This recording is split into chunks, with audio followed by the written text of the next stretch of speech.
एक है युवा, जिनमें बहुत शक्ति होती है। वे यदि चाहे तो कुछ भी कर सकते हैं। इसलिए प्रतिवर्ष 12 जनवरी को हमारे देश में दिवस मनाया जाता है, क्योंकि इस युवा दिवस के दिन को देश को तोहफे में देने वाले सबसे बड़े युवा स्वामी विवेकानंद जी का जन्म दिवस था। उनका जन्म 12 जनवरी 1863 कोलकाता में हुआ था। उनका वास्तविक नाम नरेंद्रनाथ दत्त था। वह बचपन से ही बहुत बुद्धिमान व्यक्ति हुआ करते हैं। उन्हें बचपन में किताबें पढ़ने का बहुत शौक था। कहा जाता है कि उन्हें जब भी समय मिलता वह अपने खाली समय में किताबें पढ़ना ही व्यतीत करते थे। वह रामकृष्ण परमहंस जी से बहुत प्रभावित थे, इसलिए उन्होंने उन्हें गुरु बना लिया। उनके गुरु से उन्होंने सीखा कि सभी जीवों में परमात्मा का ही निवास है।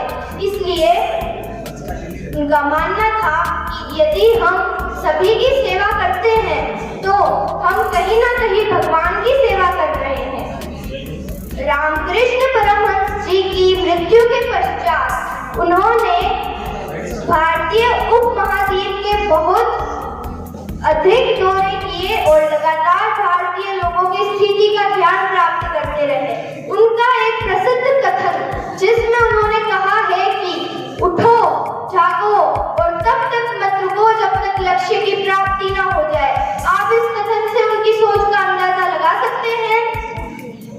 वह एक देशभक्त सन्यासी व्यक्ति थे। उन्होंने अपना पूरा जीवन सनातन धर्म के प्रचार प्रसार में लगा दिया था और विश्व ने उनकी प्रतिभा को तब जाना जब सन 1893 में अमेरिका के शिकागो में विश्व धर्म महासभा में उन्हें भाषण प्रस्तुत करने के लिए आमंत्रित किया गया था।